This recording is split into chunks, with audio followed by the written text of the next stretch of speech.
Welcome, ladies and gentlemen, to Hitting the Ropes Wrestling Podcast, episode 10. This week we're going to be doing a solo episode, just me, Alex. Unfortunately, Matt and Colin will not be making it, but however, that's all right. I'm here to entertain you, talk about everything, and kind of give a rundown. I know we've been absent for about a month and a half now, just some moving changes between scheduling, Matt moving to Florida, jobs, all that good stuff, but we're still doing it, man. We're still here. Of course, we want to thank all of our fans and listeners on the Twitter, for keeping it live with us all the time and interacting. It's always a pleasure, and meeting new people, doing, discussions and everything. So we're going to get right on with the solo podcast for episode 10. So, there's been a lot that we've missed, episode-wise in the past month and a half, and a lot has happened. The Wednesday Night Wars are still going on strong. NXT finally beating AEW in the ratings, which I kind of knew was going to happen, especially with having, so many eyes on NXT now, not only just on the USA Network, but kind of the whole invasion angle with Raw and SmackDown, and it was, eventually bound to happen. But, this past weekend, we eventually get, the NXT War Games and the Survivor Series pay-per-views, which, it's weird because how do I start this off about this weekend? Anytime you have an NXT takeover and then the quote-unquote main roster pay-per-views the night after, it's always kind of unanimous, even beforehand of the events taking place, of what's going to be the better show. Like, we already kind of have it in. And, of course, this weekend, for me personally, was no different at all. NXT War Games, from right out of the gate, to do my quick review on it. And of course, there might have been people seeing us, or myself or Matt or Colin, kind of live tweeting about the events as they were happening. NXT War Games, starting off that show with the women's match, that match, in my opinion, you can't go by what Dave Meltzer says all the time, but god damn it, if that guy doesn't give that a 5 stars. That was just such a great way to kick off that event. Like, such a great way.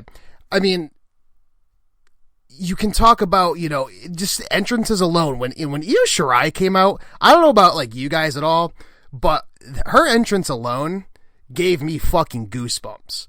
I was like, I don't know whether it's the combination of the theme or her coming out looking all crazy, just something about even just her entrance alone coming out, I was like, this is going to be really fucking special. And, we've seen a lot of first women's matches of, certain stipulations on maybe the main roster that were great or didn't exceed expectations or even meet expectations for a lot of fans. This blew this expectations I had, at least for myself, out of the water. This match was, I'm telling you about just the entrances alone were just amazing. And then, you get into the events and right away, you got weapons involved and everything. People are calling for tables. The women's UK champion, the whole crowd's like, we want tables, all that. And then it's like, she goes to look under the ring, kind of looks around, whatever, and then gets out and just like the perfect heel heat, you know what I mean? But I think the biggest spot, you want to call it, or the biggest thing that happened during this match, of course it has to be Dakota Kai turning. When that happened, because I remember I got to like the pre-show a little bit late when the pre-show was going on for NXT War Games, and I kind of looked online real quick to see like, what did I miss? I missed the Isaiah Swerve Scott match, which I was disappointed about. Went back and it was, of course, I've been following that guy since the Indies, it was a great match.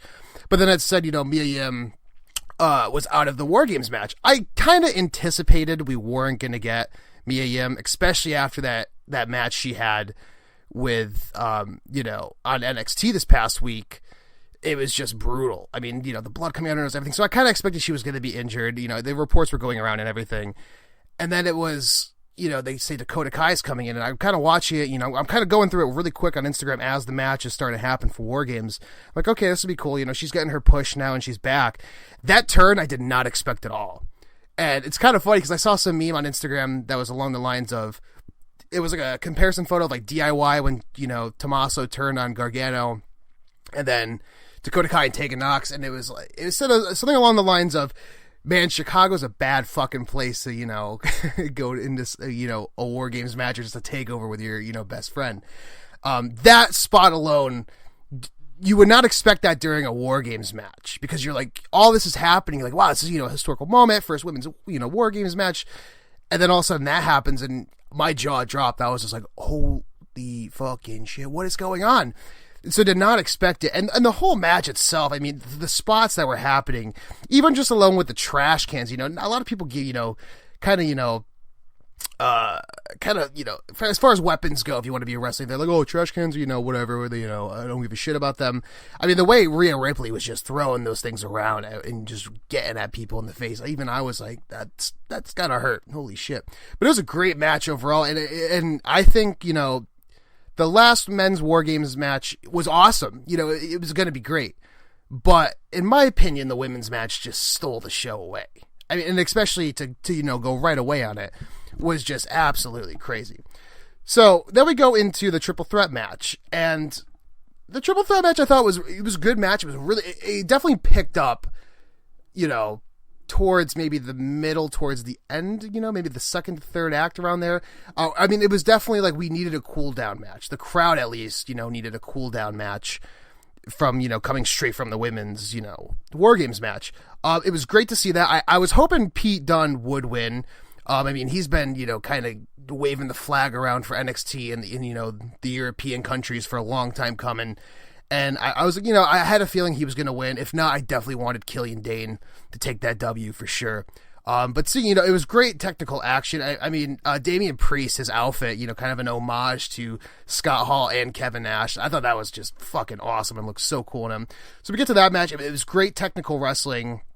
Pete Dunne, outshining everybody in my opinion. But Damian Priest, I mean, I got to see where he goes with him, because I'm not a fan of his yet. I don't know what it is about him, but like, something did kind of click during NXT War Games with me. But I don't know, there's just something about him that personally I can't put my finger on, and I don't know what it is, but I got to give it time, and I love Killian Dane. I mean, his program and run with, Matt Riddle was just absolutely phenomenal. So the triple threat match, in my opinion, I'm going to give that, we'll give my ratings real quick. Women's War Game match, I'm going, that's going to be a 97 out of 100 for sure, in my opinion. And, as you guys know, we do our ratings based on 100. The triple threat match for the men's, I'm going to give a good solid 88. It was a good working match for me. Definitely, I would have been nice if, they kind of added one more kind of cool down match, or maybe just like a segment of a promo of someone talking instead of just going right into the triple threat match. But definitely for me, I got to give that a solid 88. It was awesome. So then we go to Finn Balor, kind of returning in the ring per se to, back to NXT with his match with Matt Riddle. I mean, it was kind of, if you follow any kind of wrestling, you kind of know the business even a little bit, that he was going to get that win for sure. He needed to come back, get a good win right away. I thought the match was great. There definitely was a lot of excitement towards the end of that match, and it kind of had you going, not knowing what was going to happen. But definitely better for me, in my opinion, than the triple threat match. More excitement and everything. And of course, Balor taking the win over that. And I kind of just want to run through War Games real quick. We're going to do Survivor Series and then kind of just go through the rumors and news speculating around, make this a quick solo cast. But overall, it was great. I think I'd give Balor and Riddle about the same, an 88 around there, because it was a good kind of, the crowd gets, cool down the triple threat, then they get a little bit excited with, Balor and Riddle, and then we get to the men's War Games match. So Finn and Riddle, for me, going to get an 88 out of 100, just a really great match and a great work for sure. So then we come to, we have people responding. NXT War Games. We have Christo on Twitter. NXT War Games. Awesome. Oh, definitely awesome pay-per-view. And like I said in the beginning of the podcast, Christo, you just kind of know going into these weekends of what brand or which pay-per-view when you have, a takeover or a main roster show. And I use main roster loosely because we all pretty much know the main roster now is NXT and the peak of performance when it comes to WWE. You always kind of know what's going to go down on these weekends. We know what the better show is going to be typically. But you just kind of knew it going into this. And I know we had NXT going on the following night, in Survivor Series matches. And, I'll get into that in my opinions on that. But, when it comes to just them solo alone, you always know what's going to be you just know. It's like, it's no, there's no coin toss of, I'm not sure what's going to heads or tails, what's going to land on. And, you never know what can happen. We know what the superior show is going to be. So then we come to the men's War Games match, which, was just brutal and some great spots. And of course, the main question of this whole match is, team, Ciampa, who's going to be that fourth member? There was a lot of speculation of, it's John Morrison's going to re-debut in the company, or, somebody, Velveteen Dream was definitely my biggest vote for that. I definitely wanted Velveteen Dream to come back from injury, but of course, I guess he's just not ready and still kind of healing. But that pop for Kevin Owens coming back, I mean, wow. That pop it went from the peak of the pop and did not go down until he started, it might have gone up a little bit more, to be quite honest, once he started going after, Cole and everything like that. But I definitely think that this match was everything we could have wanted. It was just, everything was on all, it was firing on all cylinders, as I like to say on this podcast. But it was just nonstop action. And I gotta say, between all these guys and all these great spots they were doing, and I have to give it up, lately I've been really, really starting to really appreciate Kyle O'Reilly and Bobby Fish as a team. I mean, if you kind of follow them on Instagram, you look at this stuff that they're doing in MMA and, Muay Thai and Brazilian Jiu-Jitsu and all this stuff, and they're incorporating, I mean, the majority of their moves are that, but they're incorporating so much of this great knowledge that they're learning for, self-defense and all these arts that they do with their bodies and incorporating it into a wrestling world. And I have to say, like, during that match, you can talk about all the crazy spots, and there was some amazing spots in that. But I gotta say, I'm just really starting to get a deep, it's kind of like a good scotch in a weird way, you know what I mean? At first, you're kind of like, I don't know how I feel about this. It's kind of weird. And then you start to kind of, sip on it slowly, and you start to really, really appreciate, what you're enjoying. And I think, that's kind of like me with Kyle O'Reilly and Bobby Fish, is they're kind of like a really good fucking scotch. It's kind of like, you sip on it slow and then eventually get to the point where you're like, oh my God, a full glass of that, or, a glass of that on the rocks is just goddamn perfect. So I have to give it up for them, because I think, in matches like this, you're going to look to, Adam Cole, Tommaso Ciampa, Keith Lee, like all these great spots, which they deserve that. Absolutely. But I have to say that, I have to kind of go on a little tangent about that and give it up for the guys, for Kyle O'Reilly and Bobby Fish. Just absolutely wonderful work.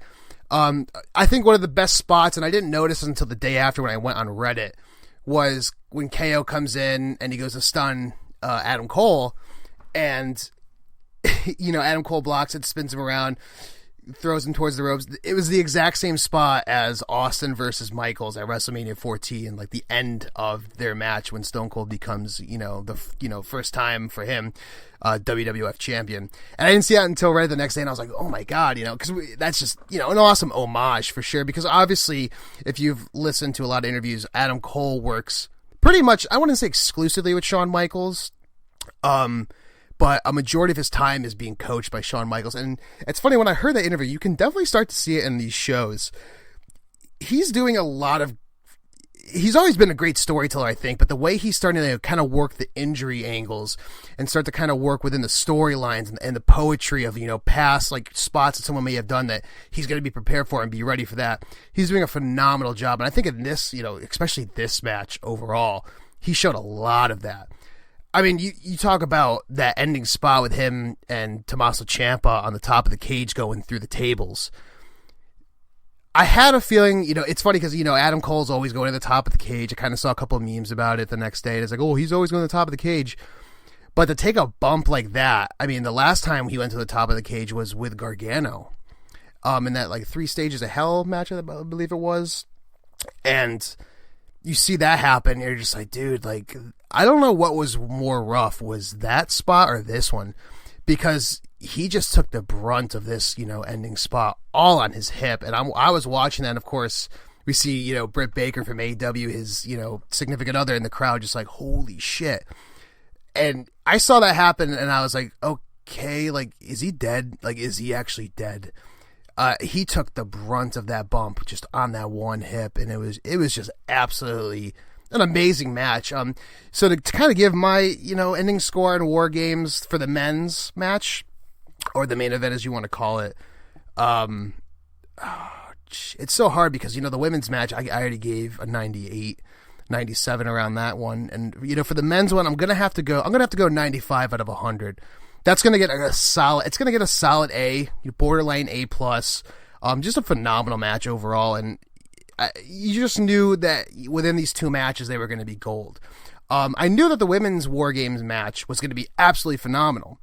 I didn't know it was going to be that phenomenal to the point where they kind of just set the standard of what a War Games match is supposed to be, not only within spots per se, or just even within exciting pops or anything like that. They kind of set the standard of, especially with that Dakota Kai turn, they're kind of setting the pace of what storytelling should be within these matches. Because you go into these matches thinking, it's all going to be, blood and guts, weapon spots, crazy stuff, which we're expecting that way. And, the fans want to see that.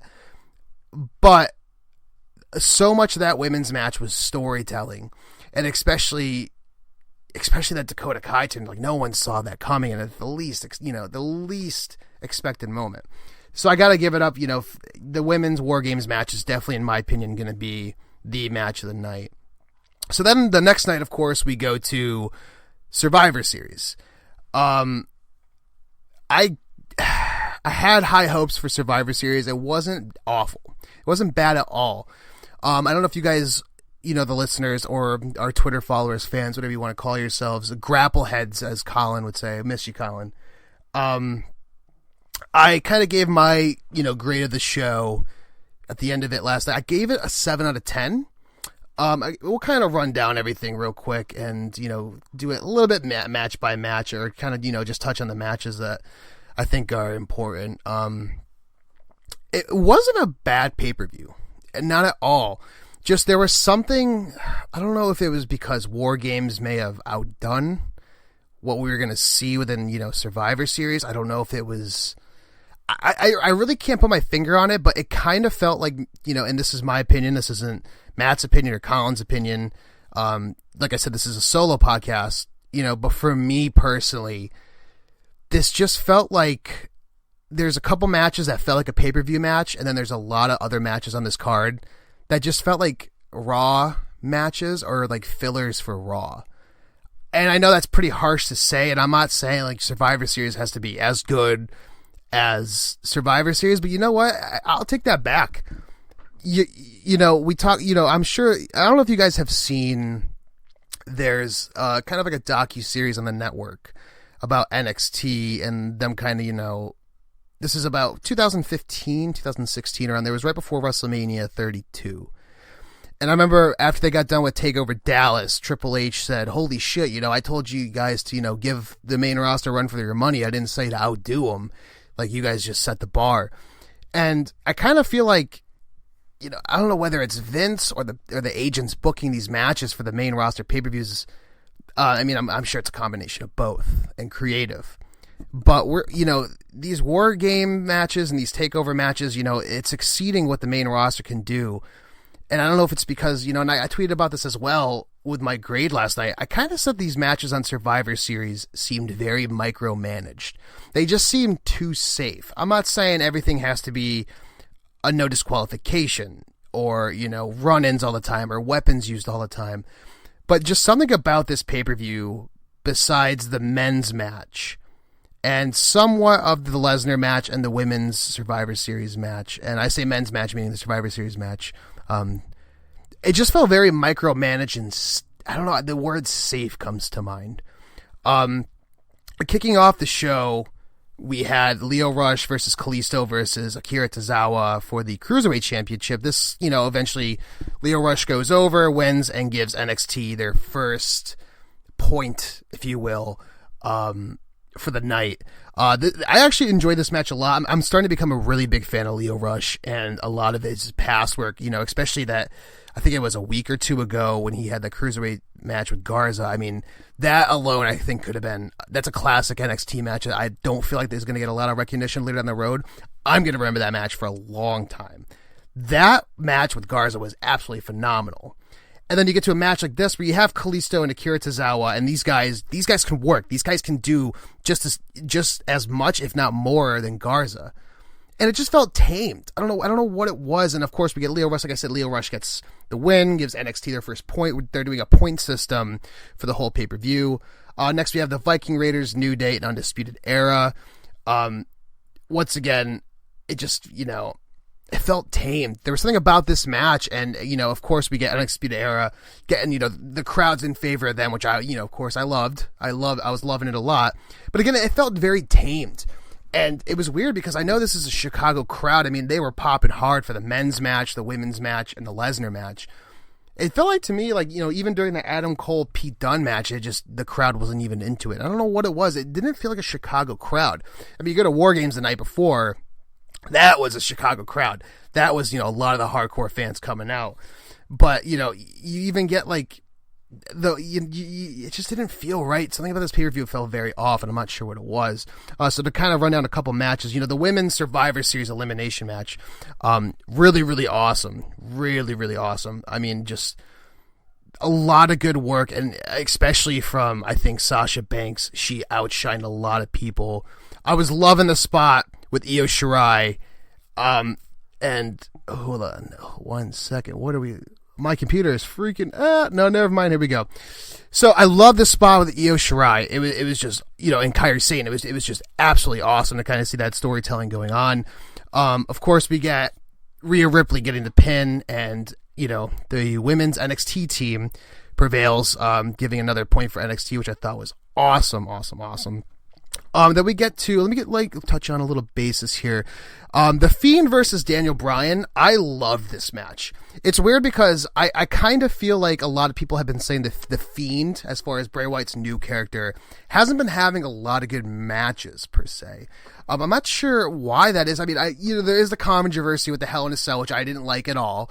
But I thought the Crown Jewel match with Seth Rollins, I actually liked that match a lot. Of course, I am a very, very, very displeased and distasteful with that red light shit that goes on.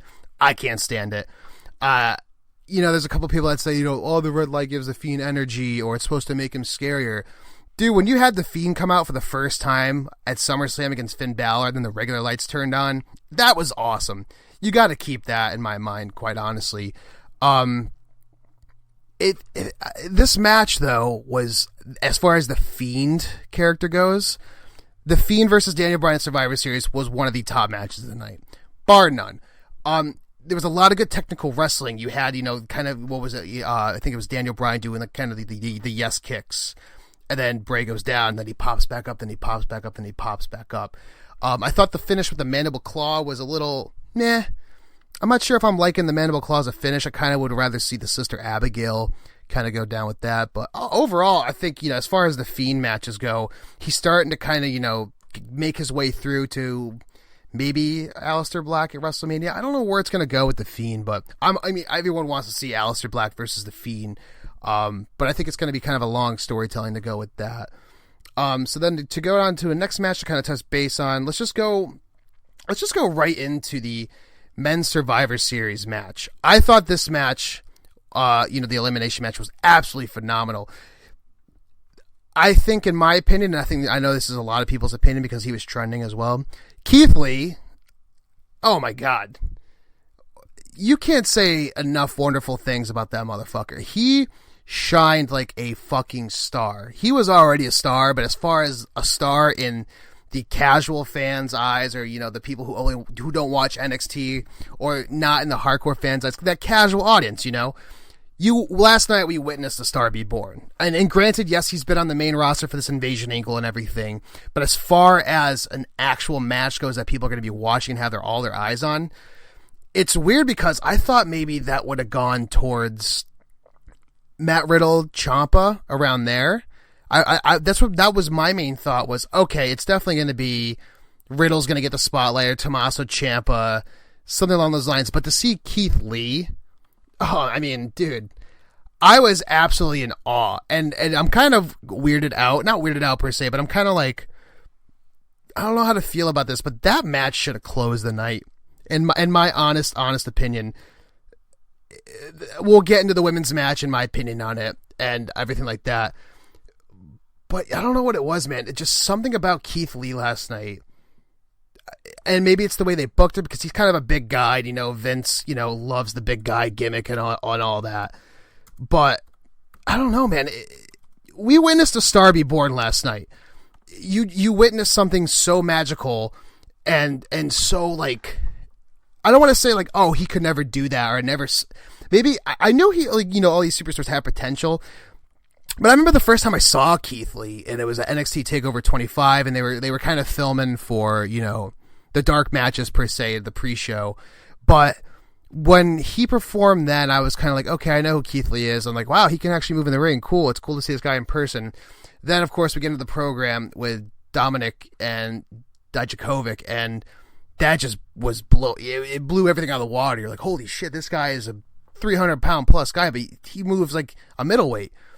And last night at Survivor Series was just absolutely wonderful. I mean, so wonderful. So last night, I think, definitely Keith Lee. And it was weird because I get why Roman kind of got the win for Team SmackDown, because, SmackDown going on Fox. I'm sure Fox is going to want more viewers, and everyone to kind of tune in that program. And of course, there's, rumors going around that Reigns is going to get another big push. But I was a little bit, I tweeted like, oh, I don't get the outcome of that. That was kind of weird. But now looking back on it, it was absolutely awesome. But to be quite honest, I am pissed about a couple things in this match, but I think, not to go too deep into this match and kind of keep things moving along. The biggest thing, there's a lot of people that you heard this from on social media. You could hear the crowd chant bullshit when this happened, and I think it's complete bullshit. Walter being eliminated first, and the way he was eliminated, complete and utter fucking bullshit. That pissed me the fuck off. I cannot tell you how bad that pissed me the fuck off. I don't want to downplay Damian Priest, but if you're going to have someone from Team NXT get I almost said deleted first, the whole Matt Hardy delete thing. If you're going to have someone get pinned first and be like, okay, we want on the NXT team to have them kind of be the underdogs a little bit to kind of work up the story for this match, it should have been Damian Priest. I'm sorry, it just should have, because he's kind of, starting to get his groundwork in NXT down, and we all know he's a great performer, but he's, kind of, the new kid on the block per se when it comes to that roster. The way that they pinned Walter and had him down and out like that so quick, and to be the first one, you don't build up your champions like that. That doesn't make a champion look big, look strong, and like a monster like Walter is supposed to be presented by.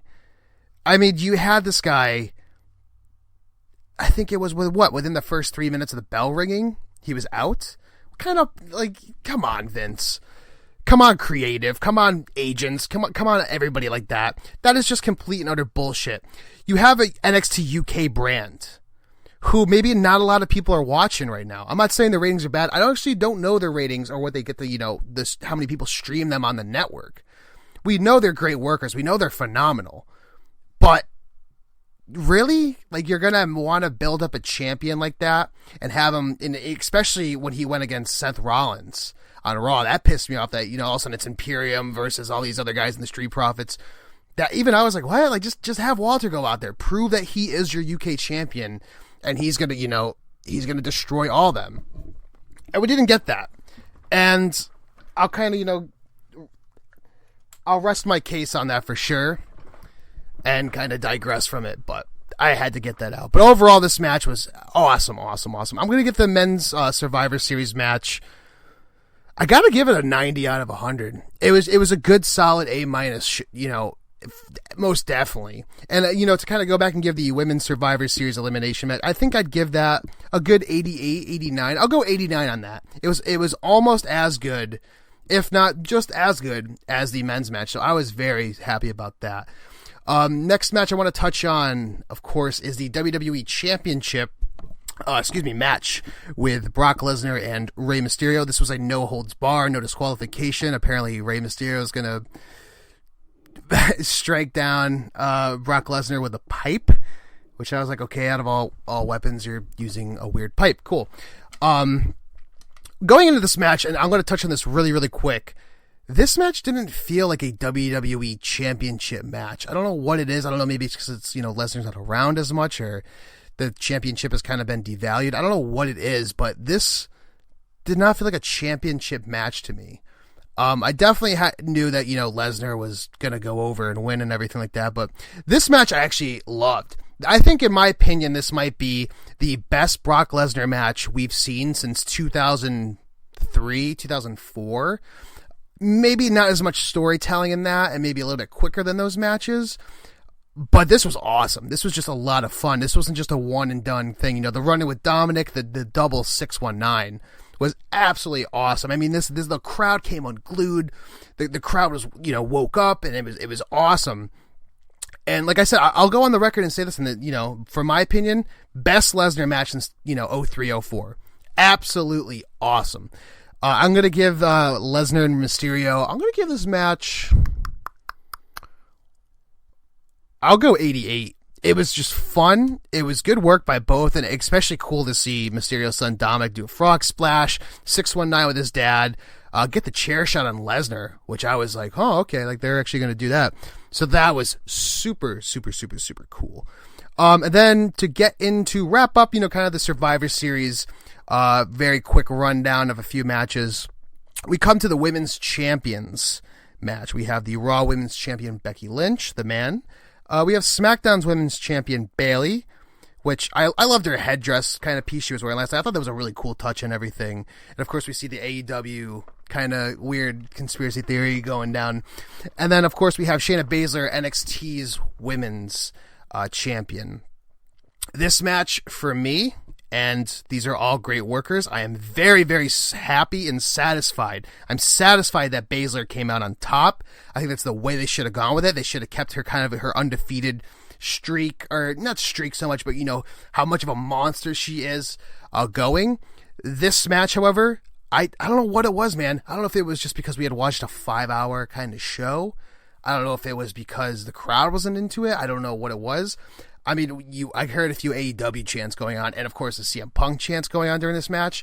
It seemed like this match had a lot of hype around it, but it seemed like, I use these terms in the beginning of this kind of Survivor Series wrap up, or review, when I gave my wrap up, you can tell how much I need my co-host when I do these things. To go back to those terms I was using, it felt safe. It felt micromanaged. This match for me, and I know I might get some flack for this, but so be it. In my personal opinion, this match felt like a very lackluster Raw match. It felt like it felt like you saw this whole build-up and it's like, well, we could have just seen this by tuning in on USA on a Monday night. It honestly felt that way, and that's just my opinion, and I know people are going to disagree with that. But even when you hear the CM Punk chants coming from the stands, and and I did hear the AEW chants going on because I had my Bluetooth headset on, watching this pay-per-view. This match was just boring to me, and I'm gonna get flack for that. And I don't, you've seen our Twitter. I really don't give two flying, what people think about my opinion. But in my opinion, yes, this triple threat women's match was very lackluster. I'm glad and satisfied Shayna got the win over this, because we have to have NXT get more eyes on their product. We're in a war. We're in a competition war. Competition's good for AEW and WWE, but of course they're going to put her over to get her on that, get that advantage on AEW per se, if you want to call it that. But yeah, for you have Becky and Bayley and Shayna, and it just felt so lackluster. I mean, even within the last 5 minutes of the match where the build-up's supposed to come, I mean, there's only a couple spots that even I went, oh shit, that's cool. A couple out of these three workers. You put Becky, Bayley, and Shayna on an NXT takeover, just a triple threat. Doesn't even have to be the main event. Could start the show off. You're going to get a 4.5 to 5-star match. Because Hunter's going to say, just go and do whatever you want to do, man. Go play your music. Go show them where you came from and show how Shayna's here now. We could, you put that match on an NXT takeover, oh, it's going to be great. It's going to be absolutely phenomenal. But for this, on a Survivor Series, to close out Survivor Series, like I said, it felt like most of Survivor Series, a good 60% of it, maybe 65%, it felt like I was just watching another episode of Raw. But within that 35% range, it felt like I was watching a pay-per-view. But I don't, like I said, I don't know what was missing about this match. I can't put my finger on it. But it just felt very, like I said, micromanaged and safe. We could have seen this on maybe an episode of Raw and been like, oh, cool, we saw it for free. We didn't have to pay for the network subscription or buy the pay-per-view. So, yeah, like I said in the beginning, to kind of give my wrap up about it, you know, we all know whenever the takeover's on, you know, the day before, you know, main roster, quote unquote, pay-per-view, we kind of know at this point, it's kind of like we have this weird crystal ball as fans of we know which brand is going to, you know, put out the better product for the weekend. And of course it's NXT again. To give my grade on NXT War Games, I'm going to have to go a good, like, 88 out of 100, maybe 89. It was a good B+, A-, you know, kind of teetering on that. It was just fun overall. You know what? I'll take that back. I'll give NXT War Games for this weekend. I'm going to go 91. I'm going to go 91. It was absolutely great. But then, you know, you go back to, you know, Survivor Series where maybe there was just too much anticipation of maybe we're going to see these NXT quality matches on the show because they're here. But we all know who's going to run that show. We all know who's going to run WarGames show. So, like I said, just very micromanaged safe. I'll have to give it a 7 out of 10. And that's, to be honest, it's being kind of generous. If it wasn't for the men's Survivor Series match, the women's Survivor Series match, Brock's match, and The Fiend kind of finally having a really good match with Daniel Bryan, it would have been a good, like, 6, maybe 5 out of 10. But I'm going to have to go 7 out of 10 for that for sure.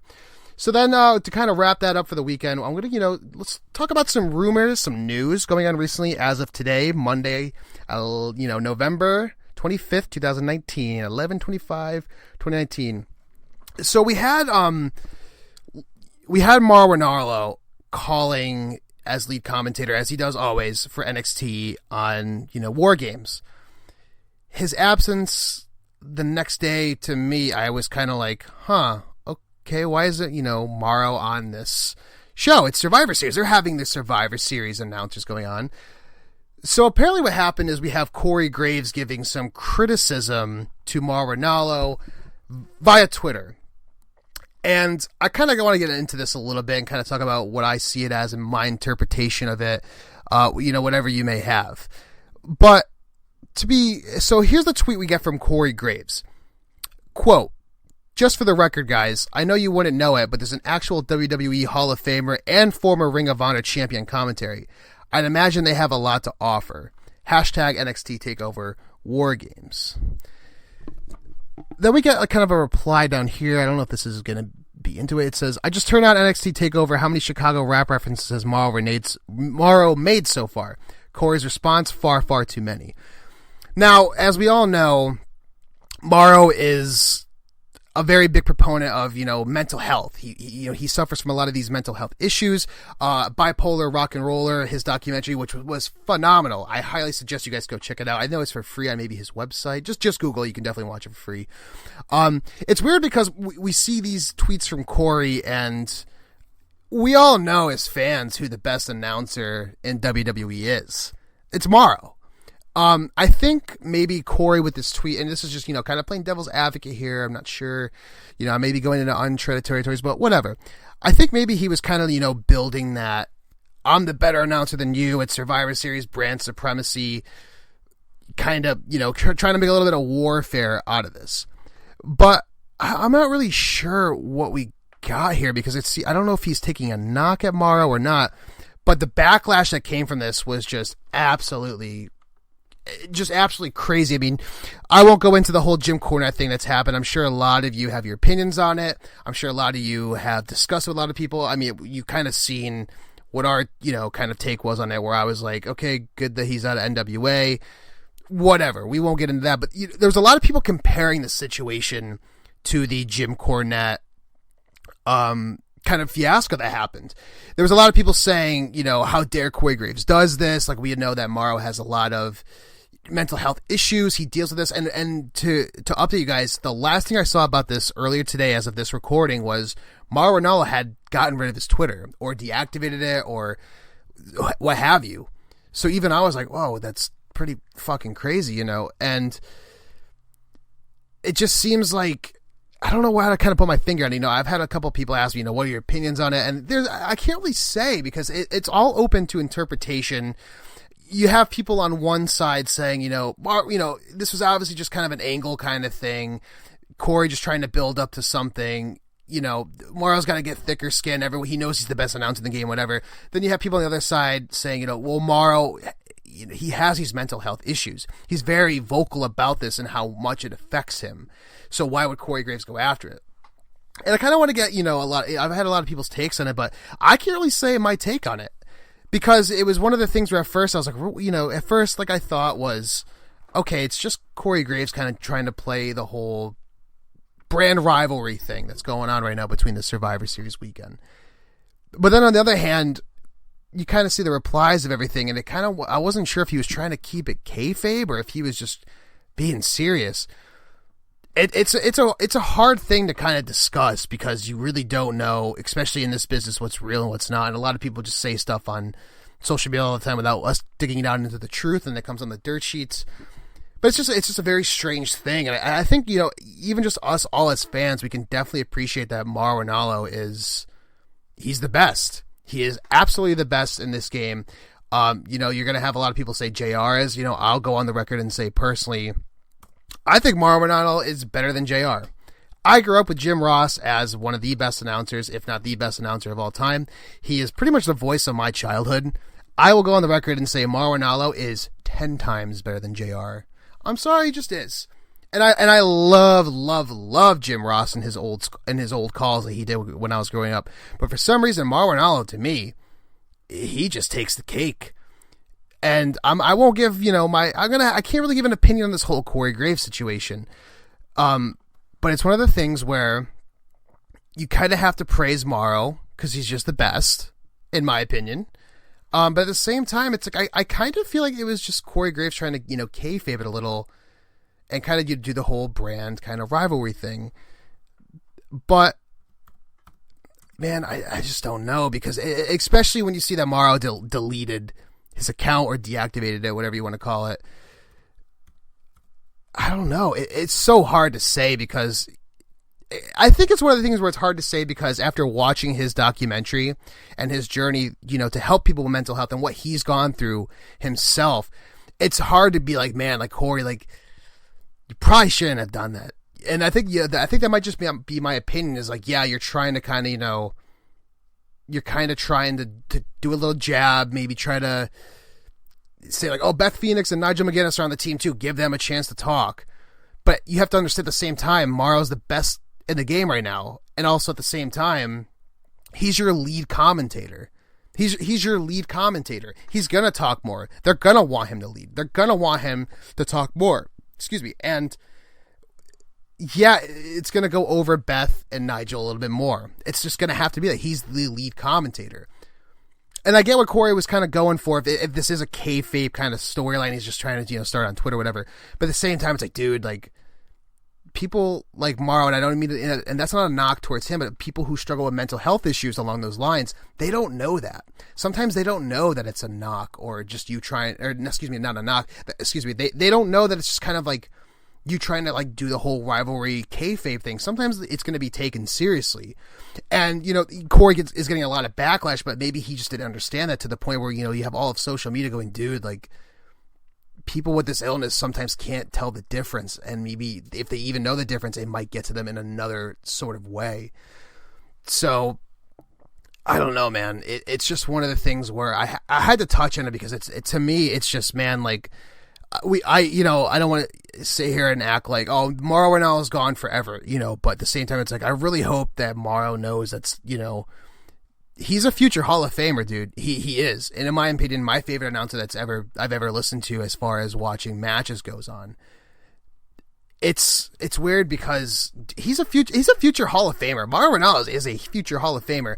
And it's one of the things where, as much as hard as it is, and I will never understand, the mental issues he has, but man, I hope that maybe if somehow this can reach him, or maybe the support he sees on social media, that he knows that people think that he is the best in the game. So Mauro, you are the best in the game. I will go on the record. You're better than everybody else, in my opinion. And also, a couple of years ago, to hear Mauro Ranallo call McGregor versus Mayweather, when that happened, I was like, oh, this is just perfect. This is just absolutely perfect. Another rumor going around to kind of carry on about the rumors as of this recording. Dave Meltzer is reporting that Shayna Baszler is wanted on the main roster, but the dynamic has changed greatly with NXT and USA opposite AEW. This coming from the rumor roundup on Cage Side Seats.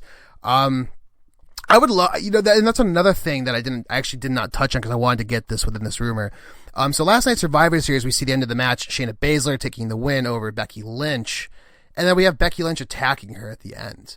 I'm very much hoping that this is because they want Shayna maybe on the main roster after WrestleMania. Maybe this is going to work towards the 4 Horsewomen versus 4 Horsewomen match at Mania with Ronda Rousey coming back into the fold. Otherwise, I don't know what they're building towards. There's nothing else I don't think they could build towards with Becky attacking Shayna Baszler after that. So I can definitely see Shayna Baszler being a top competitor on the main roster once she gets there. The only thing that I'm kind of worried about is, where does she go? Do we see her, kind of working by herself if, we have Maria Shafir and her other partner kind of still in developmental, learning their craft in NXT? So I kind of wanted to touch on that real quick because it's funny. We don't know where that attack is going. One can only hope that it's going to be Horsewomen versus Horsewomen at Mania, and this is what we're building towards, and Ronda comes back for another match. Because if it doesn't build, if that's not what it's building towards, and that attack on Baszler was just very cheap. I don't know, it just felt cheap. It just felt kind of like them getting their last kind of punches in before the show ends, and the show is very lackluster towards the end with this women's match. So I'm just really hoping that we get to that, because I really think we could get, if we get a Horsewomen versus Horsewomen match, that would just be the top, if not, of course, one of the top 5 matches of WrestleMania this coming, which we will be at. Of course, we'll be reporting from the ground. We got our tickets. We got our Airbnb radio. The HTRW podcast team is ready to roll deep into Tampa. Probably going to have to call White Claw and tell them to send a couple more cases because they're probably going to go dry. But I would really hope, that this is what they're building towards and everything else. And because, like I said, if they're not building towards that attack on Shayna Baszler by Becky last night was just very like, what? Like, what was that for? You just want to close the show to be like, oh, Raw's the top. Yeah, we might have lost, but we're still the top brand. It's like, what was that all about, And then, real quick, it's funny, we get to an announcement. I believe it was during War Games. NXT TakeOver Portland is happening, and that's going to be on a Sunday, which is kind of, okay. It's weird because obviously we have AEW's shows, or pay-per-view shows, on Saturdays, which I'm more of a fan of. Of course, a lot of the NXT takeovers are always on Saturdays, which I'm a fan of. Once in a while, you get them on a Friday and a Mania weekend. But I think this is kind of a cool thing to have a takeover on a Sunday night. I think it's because maybe they don't want to run into problems with AEW if they have a show going on the same night. And I think that's kind of what it is. And I kind of think, it's also a good thing to kind of do.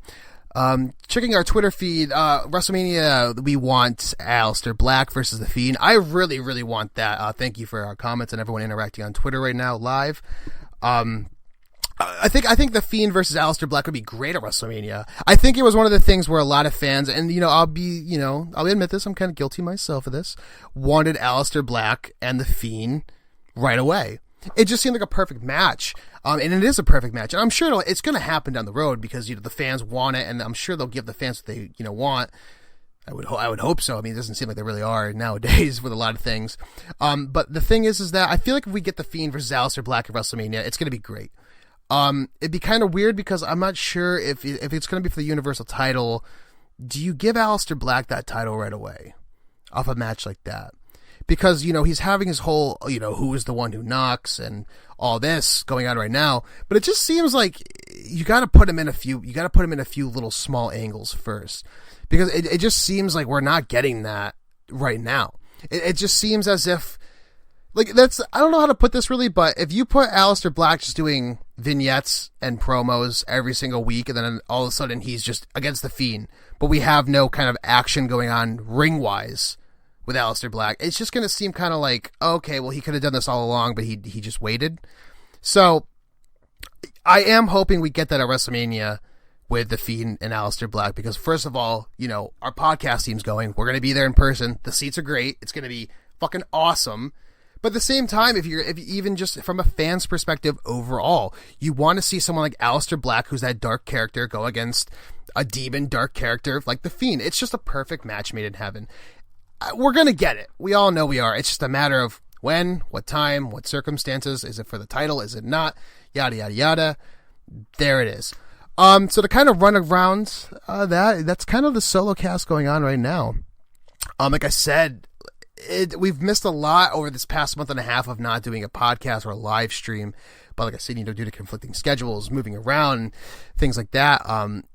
We have a lot going on right now. We have such great things going on at the moment, not only in WWE, mostly NXT, of course, in my opinion, but we also have AEW's killing it. The things we've seen in AEW so far have been awesome. Since our last podcast, we've gone to a couple. This is everyone in our team I'm talking about. We've gone to AEW shows. We've gone to indie shows. We've gone to WWE shows. And it seems like, I'll be honest with you, the more fun shows, you're going to hate me about this, but the AEW shows that I've gone to, man, have been awesome. The crowds there have been awesome, and of course, you're going to see the people on social media like, oh, only half the arena's full. How are they selling out shows if only half the arena's full? But they go to a WWE show at SmackDown, and they do that right away automatically to fill the camera space. So of course, that's what AEW is doing. But AEW's been kind of just on all cylinders, killing it lately. I thought Full Gear, in my opinion, was a really, really good show. And it's funny because we're getting a lot of divide still now, which is kind of crazy, about that Moxley versus Omega, hardcore death match, whatever you kind of want to call it. You know what? And I kind of, my opinion on it is, personally, I loved that match. I thought that was awesome. I thought it was, you're not going to get, it wasn't going to, we knew within this build-up of that match. It's funny because, man, I don't want to interrupt myself. But the thing is that you had for the longest time in the build-up to that match this is going to be a blood and guts match. This is going to be a hardcore death match type match. So then the match happens and it divides the crowd, and you get a lot of people saying, like, Omega claims he's the best in the world, but what the fuck was that shit last night? It was just him bashing, Moxley's brains. They stated this months in advance of this is a war, this is a street fight. That match to me was absolutely fucking awesome. I had so much fun watching that. When you get a match that makes you bite your fingers and go, holy fucking shit, that hurt a lot. Oh my God, is he okay? And you're on the edge of your seat at home doing that. I mean, dude, you can say what you want about how there was no technical wrestling in it, whatever you want to say about it, but you're talking about it. Therefore, they did something right with that match. And I knew I made a note of this on my Excel sheet that I wanted to talk about this tonight because we haven't been with you guys in a while. But I'll tell you one thing, man. You're talking about it, and people are still talking about it to this day. And I mean, and I kind of just want to go through a rundown of just AEW lately, man, has just been firing on all cylinders. I know this coming week, at the time of this recording, it is the 25th. So on the 27th, the day before Thanksgiving, we're getting, I believe it's Chris Jericho's Thanksgiving extravaganza, I'm hoping it's kind of as good or, better than when he did, like, the whole Friends-iversary type of deal with Kevin Owens, which I thought was a great, heel turn, especially for Kevin Owens. We're going to get Scorpio Sky versus Chris Jericho for the AEW World Championship. And what's funny is I love SCU. I think they're so fun to watch, and they work great as a tag team. But every single time I've seen them perform, the one standout guy to me, and people are going to say, oh, it's Christopher Daniels, the Fallen Angel, right? Nope. Scorpio Sky.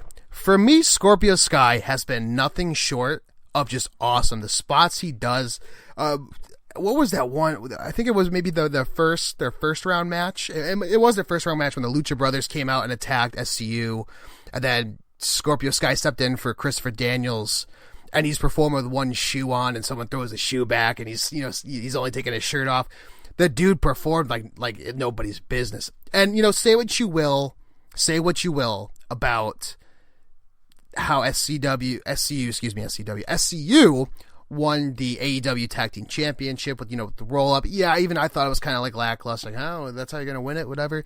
But Scorpio Sky, first man to pin Chris Jericho in AEW. Next week, he has his title shot to make, as he puts it, Le Champion, the Le Bitch, which I thought, I kind of had a feeling on a line like that was going to happen, but I still loved it. I thought it was absolutely wonderful. So I'm excited for that as well. And of course, we have, the heel turn with MJF. We were waiting for it. And when that happened at Full Gear, I knew in the back of my mind, I was like, all right, tonight's the night he's going to turn. It's definitely going to happen tonight, for sure. And when it did, I was like, oh, okay, that was cool. It happened. Finally, we're getting that. But man, I don't know if this was planned or not, if it was, people planted in the crowd to throw that water or concessions at MJF. Oh my God.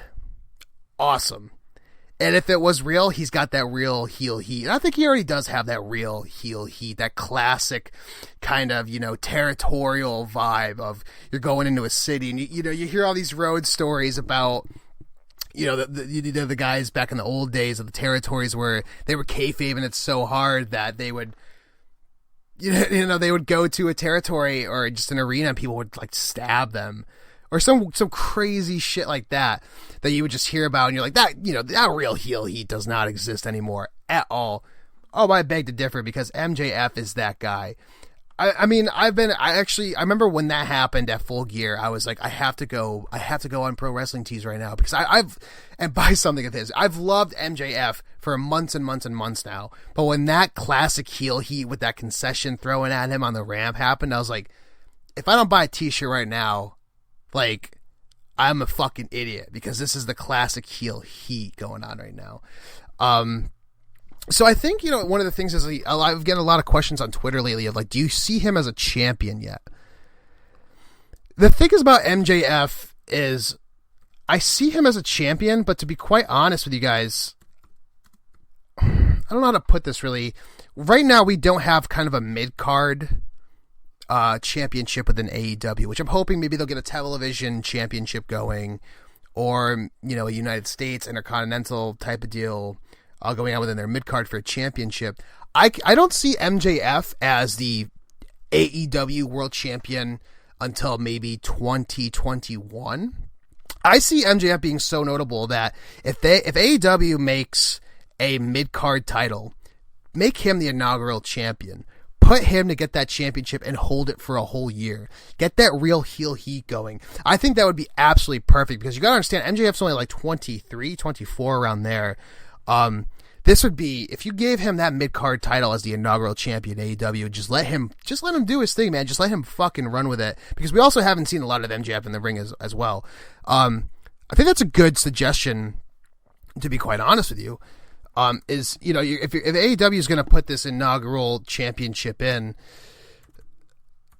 give it to MJF, man. Just give it to him. Let him, like I said, let him run with that for a full year, and then have another rising star, maybe someone like Darby Allin or something like that, take that championship away from him, and MJF kind of ends it with, I never gave a shit about that title anyways. I was just holding it just to hold it. I'm coming after the AEW championship now, because he's solidified, and you get that real heel heat, but within a championship run as well.